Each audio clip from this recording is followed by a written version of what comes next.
Joining us now, NBC News White House correspondent Mike Memoli. Why have we so little detail, Mike, on what she's going to say? For the last economic speech, we got a whole lot of detail. No, you're right, because usually before a speech of this kind, they'd have a policy briefing, background briefing to talk about here's where this came from, here are the details.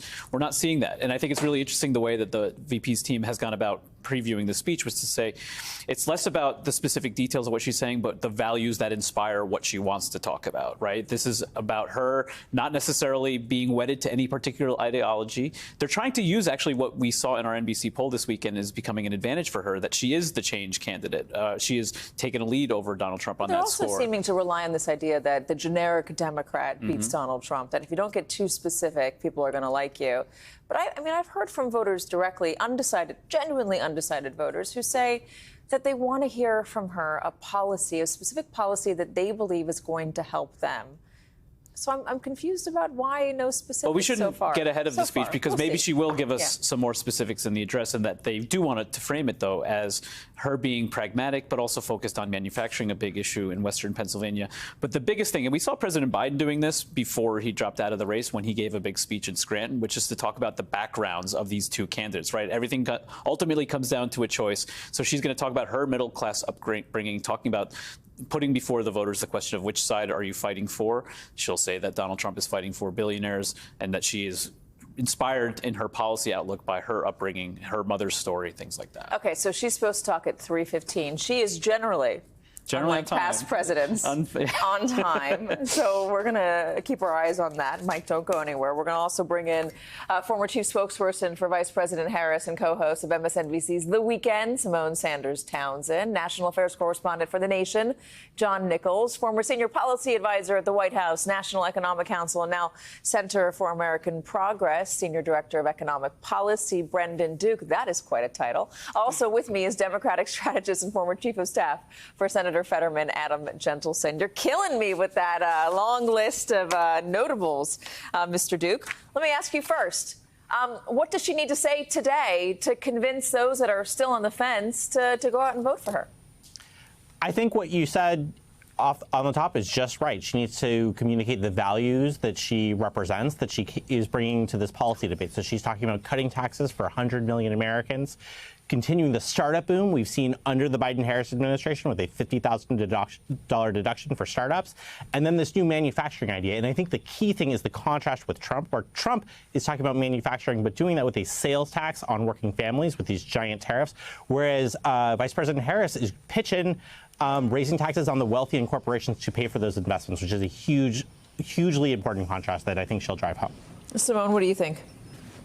I think that, and the way that I've talked to a bunch of my former colleagues and then folks that work for the Harris-Walz campaign now, and they have echoed a lot of what Memoli said, and I think we're gonna see Vice President Harris break this down into buckets that people care about and ways that that is accessible to them. And so when I talked to folks, I said, so she's gonna reiterate about groceries, and they said, look, she's gonna say and make the case about lowering rent for folks, lowering prescription drugs, lowering the cost of groceries. She is going to speak in a way that, you know, voters can understand, so that they know that she not only has a plan, but she understands their plight. And frankly, as I've been traveling around talking to voters, Katie, Melissa Murray and I have a special coming out on Sunday on MSNBC at 9 p.m. And every single conversation we've had with black women voters, whether they be senior black women, young, millennial black women, Gen Z, the economy comes up. They talk about how the cost of living is high. They refer to it as how rent is expensive. One of the young women we spoke to for the special talked about how she just got her master's, and out of the 20 people in her class, only 5 just got a job. And it's very expensive. And so this is something, frankly, that does speak directly to voters. Yes, I've heard that people want to hear policies, but when folks say that, oh, I don't really know Vice President Harris, I have gathered that what they are really saying is, I don't know what her values are. I don't know much about her specifically. I want to know what she's going to do for us, how she's going to fight for us.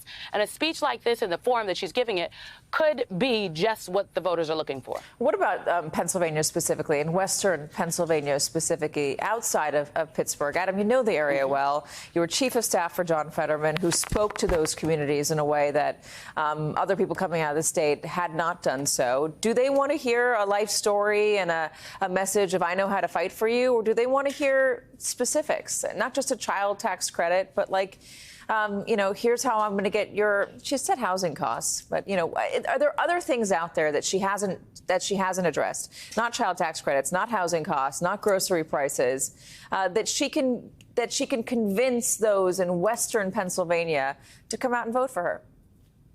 Yeah, I think it's a mix. I think that there are specifics that people want to see. I think people have specific issues in their lives.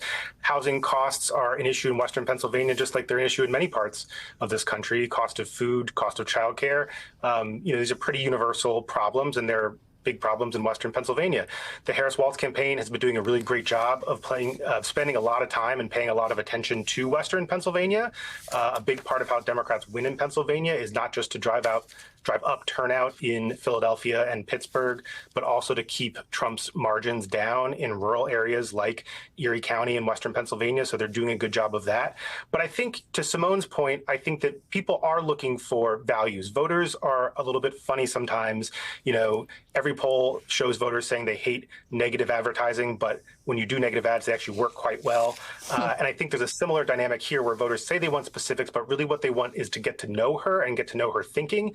And I think her repeated emphasis that she's not going to be bound by any specific ideology, but will be driven by practicality and what works best to deliver for middle-class families is a really important part of showing voters who she is and what kind of decisions she will make as president. John, when we're talking about contrasting herself with Donald Trump, there's a couple of things that I think that are worth noting when it comes to Donald Trump's economic policies, just some things that he promised in the past that promises that were not kept. So there was the Carrier heating and cooling plant back in 2015, 2016. He went after them so hard, saying you can't move your plant out of the United States. Carrier didn't move it out of the United States. It was in Indianapolis for a couple years after Donald Trump took office. But then in 2018, cut 500 jobs and moved them to Mexico.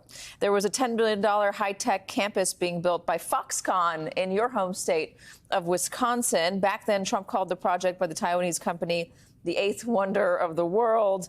But the plans for the factory never really materialized. The jobs didn't materialize. That's kind of an open wound in Wisconsin. There's some other things as well. Do voters remember that stuff? Are they holding Donald Trump accountable for that stuff? They will if Kamala Harris talks about it. Look, memory in politics is pretty short. Things move so fast and people get hit with so much that they're often influenced by the narrative of a campaign that they're in rather than like long memories of things from 3, 4, 5 years ago. And so for Harris, it's critical to talk about these things, to make that contrast, to say that Donald Trump promised you this and he let you down in Lordstown, Ohio. He let you down in Racine, Wisconsin. He let you down in Indianapolis. Go into some of those specifics. It's very effective. This is something that Shawn Fain, the head of the United Auto Workers, has done a lot, and he makes it a really critical part of his speeches and his message. I think there's another thing about this speech, however. I think this is the speech where you will hear Kamala Harris deliver a much more populist message. I think at the heart of this speech, and I've seen some little bits and pieces, same as everybody else, at the heart of this speech will be a contrast between Donald Trump as the high-rise billionaire and Kamala Harris as the daughter of the cancer researcher who had to struggle to buy a house, and also a reference to the difference between Donald Trump sitting in that suite high up in the high-rise and the people who wire the building, the people who do the work mopping the floors. I think you're going to hear much more of a message that identifies with specific workers, perhaps even with their unions. And that is a very smart and necessary thing for Kamala Harris. It's the way to really connect with folks, is to start to mention actual jobs, not just actual places, but actual jobs that people do. Yeah, are there union workers that are still convincible? I mean, there's a lot of leadership and quite a few that vote Kamala Harris already, vote for Democrats. But there are quite a number of union workers that really do like Donald Trump. Can they be convinced by a speech Kamala Harris makes here in Pittsburgh today? John? Not by one speech. They can't be convinced by one speech.